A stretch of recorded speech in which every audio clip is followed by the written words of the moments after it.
અહીંયા જો આ અર્થિંગ થાય છે અત્યારે, અને અત્યારે આ બ્રેક કર્યું ને એ બગડી ગયું છે, એટલે આ ભાઈ અત્યારે વિન્યુ ને હથોડીને ટાંકણેથી કરે છે. અને આપણે જે આ ઉપરથી જે 2 પાઇપ આવ્યા ને એમાં એક ડીસીનો વાયર આ જે ટી છે ને અહીંયાથી અંદર લઈ લીધો અને એસીનો અર્થિંગ ત્યાંથી બહાર આવવા દીધો, એટલે અહીંયા 2 અર્થિંગ અને એક લાઇટનિંગ એરેસ્ટર, ટોટલ 3 અર્થિંગ થયા. અને અહીંયા છે ને આપણે ઇન્વર્ટર લગાડવાનું છે, એની બાજુમાં એસીડીબી, અને અહીંયા ઉપર છે ને આપણે ડીસીડીબી લગાડવાનું છે. અને હું તમને ઇન્વર્ટર પણ દેખાડી દઉં કઈ કંપનીનું છે. આ જો આ ઇન્વર્ટર છે, વિસોલ કંપનીનું ઇન્વર્ટર અહીંયા લગાડવાનું છે. અને આપણે 10 કર્યા આ જે છે તે એસીડીબી છે અને આ ડીસીડીબી છે. આમ જો હું અત્યારે છે ને પેનલ ઉપર બેઠો છું અને તડકો બહુ લાગે એટલે આપણે માસ્ક ને ચશ્મા બસમાં પહેરી લીધા છે. હું તમને એકવાર અહીંયા ઉપરથી 18 કિલોવોટની સાઇડ દેખાડી દઉં. આ જો અહીંયા પેનલ છે, પછી આ બાજુ પેનલ છે, અહીંયા 2 પેનલ છે અને આ બાજુ પણ સ્ટ્રક્ચર છે. અને આ વિન્યુ અત્યારે આમ જો પાઇપ નાખે આપણે જે ડીસી વાયર છે ને એમાં આવવા દે. અત્યારે ને એલે લાઇટનિંગ એરેસ્ટર છે ને એનું ફિટિંગ કરે છે. આ લાઇટનિંગ એરેસ્ટર એટલે આપણે મૂકી કે જે વીજળી પડે ને તો ડાયરેક્ટ અર્થિંગ થઈ જાય. અને આ જે જાડો વાયર છે ને 16 સ્ક્વેર એમએમનો, એ ડાયરેક્ટ આપણે જે અર્થિંગ છે ને તેની સાથે જ કનેક્ટેડ છે, બીજે ક્યાંય આના છેડા નથી દીધો લાઇટનિંગ એરેસ્ટર. જય શ્રી કૃષ્ણ મિત્રો, આજે આપણે આવી ગયા એ 18 કિલોવોટની સાઇડ ઉપર, અને 18 કિલોવોટની સાઇડમાં આપણે વાયરિંગ કરવાનું છે. એટલે વાયરિંગ કરી નાખીએ. અને અત્યારે અમે 9 વાગી ગયા છે, 9 વાગે અહીંયા સાઇટ ઉપર પહોંચી ગયા, પણ અત્યારે ને આ દુકાન છે એટલે દુકાન બંધ છે. હું તમને દુકાન નહીં દેખાડી દઉં. આ જો આ આખી દુકાન છે, 2 માળની દુકાન છે, પણ આ અત્યારે બંધ છે. એટલે હમણાં ભાઈ આવશે એટલે એ અહીંયા ખોલી દે છે. અહીંયા લિફ્ટમાં આપણે સામાન ચડાવી દીધો ઉપર, બધું સામાન ડીસી વાયર, એસી અને બિંડિયા ને એવું બધું.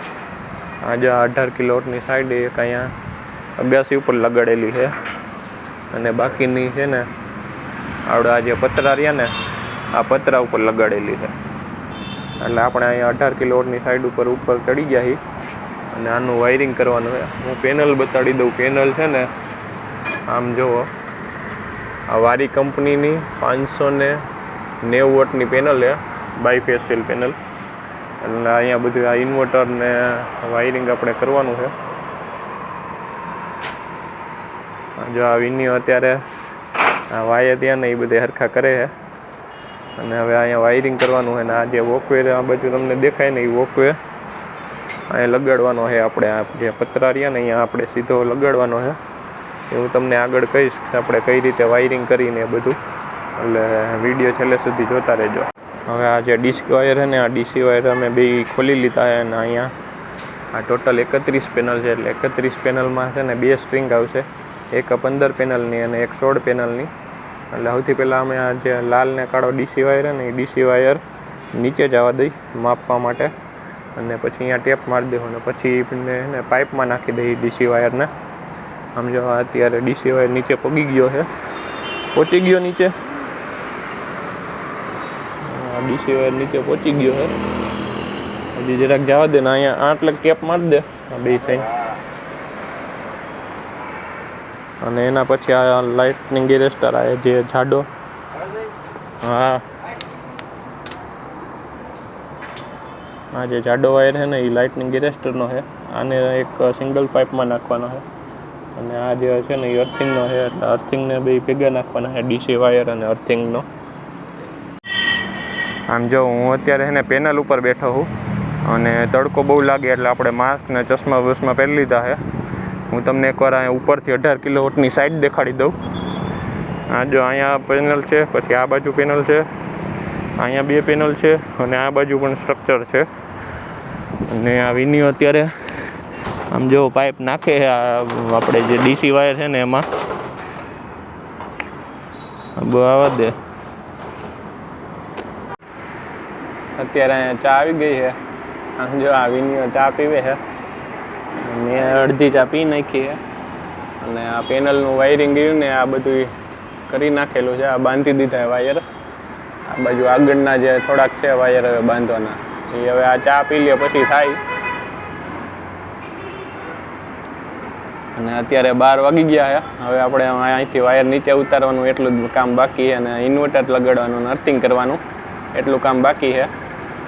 અને વાયર બાયર આ બધી લગાડી દીધા છે. અત્યારે છે ને એલે લાઇટનિંગ એરેસ્ટર છે ને એનું ફિટિંગ કરે છે. આ લાઇટનિંગ એરેસ્ટર એટલે આપણે મૂકી કે જે વીજળી પડે ને તો ડાયરેક્ટ અર્થિંગ થઈ જાય. અને આ જે જાડો વાયર છે ને 16 સ્ક્વેર એમએમનો એ ડાયરેક્ટ આપણે જે અર્થિંગ છે ને તેની સાથે જ કનેક્ટેડ છે. બીજે ક્યાંય આના છેડા નથી દીધો લાઇટનિંગ એરેસ્ટરના. હવે આ લાઇટનિંગ એરેસ્ટરમાં બોલ રહ્યો ને હું તમને બતાડી દઉં કઈ રીતે ફિટિંગ થઈ છે. આ જે બોલ છે ને એ ડાયરેક્ટ લગમાં ફિટ થઈ જાય અને આ હળિયો રહ્યો ને એ ડાયરેક્ટ આની ઉપર આપણે મૂકી દઈ. હવે હું આ જે લાઇટનિંગ એરેસ્ટરનો સળિયો છે ને એ આ સળિયો આપણે જે પર્લિનમાં પાઇપ વેલ્ડિંગ કરેલો છે ને એમાં મૂકી દેવાનો છે ખાલી. અને જ્યાં પછી આ જે વધારાનો જે તમને લાઇટનિંગ એરેસ્ટરનો વાયર દેખાય છે ને એ લાઇટનિંગ એરેસ્ટરનો વાયર આપણે બાંધી દેશું. હવે અહીંયા જે બાંધવા માટે આપણને કેબલ ટાઈ નથી આપી પણ કેબલ ટાઈની જગ્યાએ છે ને આવો કેસરી કલરનો વારો આપેલો છે. બેન્ડિંગ વાયર કહેવાય છે એને. એટલે આ બાઇન્ડિંગ વાયર છે ને એ આપણે અહીંયા બાંધી દઈ. અને આ બાઇન્ડિંગ વાયર કેબલ ટાઈ કરતાં વધારે ટકે છે વધારે. એટલે અહીંયા આપણને કેબલ ટાઈ નથી આપી પણ આ બાઇન્ડિંગ વાયર આપેલો છે.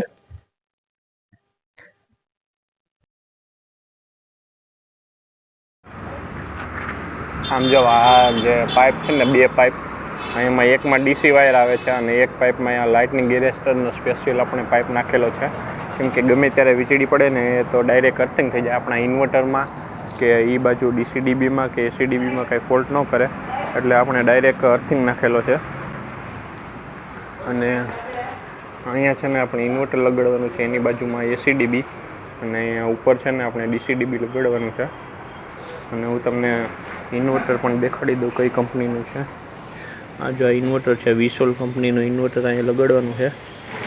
અને આપણે 10 સ્ક્વેર આ જે છે તે એસીડીબી છે અને આ ડીસીડીબી છે. અને આ જે છે ને તે આર્મર કેબલ છે. આમ જુઓ આર્મર કેબલ આપણે અહીંયા લગાડવાનો છે. અને આર્મર કેબલ આ એસીડીબીથી મીટર સુધી લગાડવાનો છે. અને આ જે વાયર છે ને આ 10 સ્ક્વેર એમએમનો કોપર વાયર છે. કોપર વાયર આપણે એસીડીબીથી ઇન્વર્ટર સુધી લગાડવાનું. અત્યારે તમે જોઈ શકો છો કે આપણે એસીડીબી લગાડી દીધું છે અને તેની બાજુમાં જ ઇન્વર્ટર લગાડેલું છે. કેમ કે બીજે કંઈ એસીડીબી અને ઇન્વર્ટર લગાડવાની જગ્યા નથી એટલે આપણે બંને બાજુમાં જ લગાડેલું છે. અને જો તમારી પાસે વધારે જગ્યા હોય તો બંને વચ્ચે 1 થી 1.5 ફૂટનું ડિસ્ટન્સ રાખો તો સારું રહે. પણ અહીંયા મારી પાસે જગ્યા નથી એટલે અત્યારે મેં બંને બાજુમાં જ લગાડેલું છે. હવે હું અહીંયા છે ને એસીડીબીથી આ જે ઇન્વર્ટર છે તેના કનેક્શન કરું છું. અને અહીંયા મેં તમને જે આગળ 10 સ્ક્વેર એમએમનો વાયર બતાડેલો કોપરનો એ કોપરનો વાયર જ આપણે યુઝ કરવાનો છે. એટલે અને હું તમને આગળ કનેક્શન પણ કહીશ. અહીંયા જો તમને જે કોન્ટેક્ટર દેખાય છે એ કોન્ટેક્ટરમાં આપણે ન્યુટ્રલ અને આરવાયબી એટલે કે રેડ, યલો અને બ્લુ 3 ફેઝ દેવાના છે. અને તેવી જ રીતે આપણને જે આ ઇન્વર્ટરમાં લખેલું જ હોય છે કે ન્યુટ્રલ કઈ જગ્યાએ દેવો, રેડ, યલો અને બ્લુ કઈ જગ્યાએ દેવો એ બધું ઇન્વર્ટર છે તેની નીચે લખેલું જ આવે છે. એટલે તે રીતે આપણે કનેક્શન કરવાના છે. હું તમને ઇન્વર્ટરમાં આપણે જે આ કનેક્શન કરવાના છે તેમાં શું લખેલું છે તે જ બતાડી દઉં. અહીંયા તમે જોઈ શકો છો કે N એટલે કે ન્યુટ્રલ અને L1, L2 અને L3 એટલે કે રેડ, યલો અને બ્લુ અને PE એટલે કે અર્થિંગ. આપણે જે ઇન્વર્ટરમાં અર્થિંગ દેવાનો છે તે P અને E જે લખેલું છે તેમાં દેવાનો છે. અને ત્યાંથી પછી અહીંયા આપણે એસીડીબીના કનેક્શન કરવાના છે. અહીંયા જો આ અર્થિંગ થાય અત્યારે અને અત્યારે આ બ્રેક કર્યું ને એ બગડી ગયું છે એટલે આ ભાઈ અત્યારે વિન્યુ ને હથોડીને ટાંકણેથી કરે છે. અને આપણે જે આ ઉપરથી જે 2 પાઇપ આવ્યા ને એમાં એક ડીસીનો વાયર આ જે ટી છે ને અહીંયાથી અંદર લઈ લીધો અને એસીનો અર્થિંગ ત્યાંથી બહાર આવવા દીધો. એટલે અહીંયા 2 અર્થિંગ અને એક લાઇટનિંગ એરેસ્ટર ટોટલ 3 અર્થિંગ થયા. અને આ બાજુ આપણે હું તને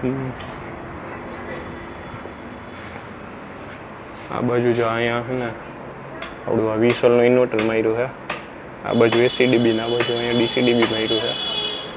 એટલે ડીસીડીબીમાંથી જે ડીસી વાયર પાવર આવે ને એ પહેલાં ઇન્વર્ટરમાં જાય. ઇન્વર્ટરમાંથી આપણે જે કન્વર્ટ કરીને એસી પાવર આવે એ એસી ડીબીમાં જાય ને એસીમાંથી ડાયરેક્ટ પછી મીટરમાં જાય. આ જે આ ગોળ ફીંડલું છે ને એ આર્મર માટેનું છે, એટલે કે આર્મર કેબલ છે મીટર માટે. આપણે બહાર રાખેલું હું તમને દેખાડી દઉં. આમાં ડીસી વોલ્ટેજ પણ આવી ગયા. એકમાં 802 વોલ્ટેજ આવે છે અને એકમાં 633 વોલ્ટેજ આવે છે. કેમ કે છે ને બેમાં અલગ અલગ પેનલ છે, બે સ્ટ્રિંગમાં. એકમાં કંઈક 14 છે ને એકમાં અત્યારે 16 પેનલ છે, પણ જે બે પેનલ નાખવાની છે એટલે એમાં 16-16ની બે સ્ટ્રિંગ થઈ જશે.